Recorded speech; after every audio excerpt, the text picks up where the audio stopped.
Hello दोस्तों। तो ये कहानी का नाम है घास में गुड़िया। एक राजा था, उसके 12 बेटे थे। जब वे बड़े हो गए तब राजा ने उनसे कहा कि तुम्हें अपने अपने लिए एक एक पत्नी ढूंढकर लानी है।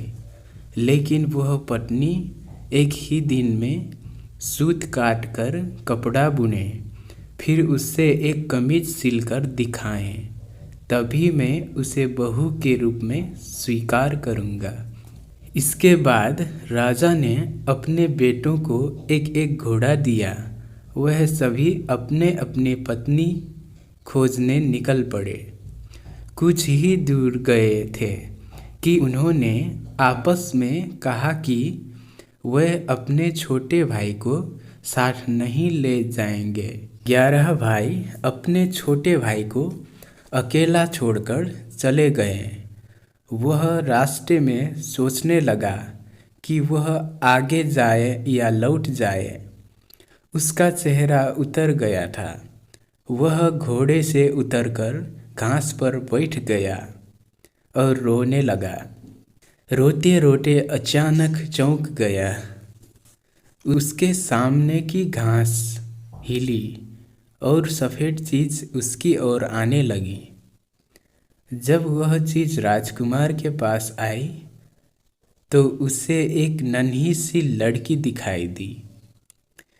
उसने कहा, मैं छोटी सी गुड़िया हूँ, यहाँ घास पर ही रहती हूँ। तुम यहाँ क्यों आए हो? राजकुमार ने अपने बड़े भाइयों के बारे में बताया। उसने अपने पिता की शर्त के बारे में भी बताया। फिर उसने गुड़िया से पूछा, क्यों तुम एक दिन में सूत काटकर कपड़ा बुनकर एक कमीज सिल सकती हो? अगर यह कर दोगी तो मैं तुमसे शादी कर लूँगा। मैं अपने भाइयों के दुर्व्यवहारों के कारण आगे नहीं जाना चाहता। गुड़िया ने हाँ कर दी। तुरंत ही उसने सूत काटा, कपड़ा बुना और एक छोटी सी कमीज लेकर महल की ओर चल पड़ा। जब वह महल में पहुंचा तो उसे शर्म आ रही थी, क्योंकि कमीज बहुत छोटी थी। फिर भी राजा ने उसे विवाह करने की अनुमति दे दी। राजकुमार गुड़िया को लेने चल पड़ा। जब वह घास पर बैठी गुड़िया के पास पहुंचा तो उसने गुड़िया से घोड़े पर बैठने को कहा। गुड़िया ने कहा, मैं तो अपने 2 चूहों के पीछे चांदी के चम्मच बांधकर उसमें बैठकर जाऊंगी। राजकुमार ने उसका कहना मान लिया। राजकुमार घोड़े पर सवार हो गया।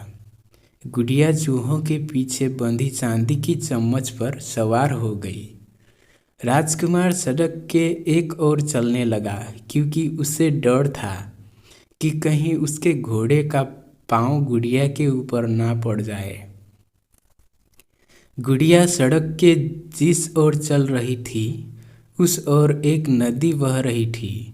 अचानक गुड़िया नदी में गिर गई, लेकिन जब वह नदी के अंदर से ऊपर आई तो राजकुमार के समान बड़ी हो गई थी। राजकुमार बहुत प्रसन्न हुआ।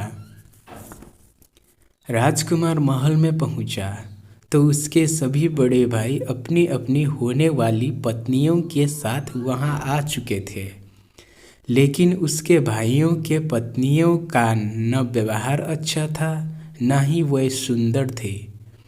जब उन्होंने अपने भाई की सुंदर पत्नी को देखा तो वह सभी जल भुन गए।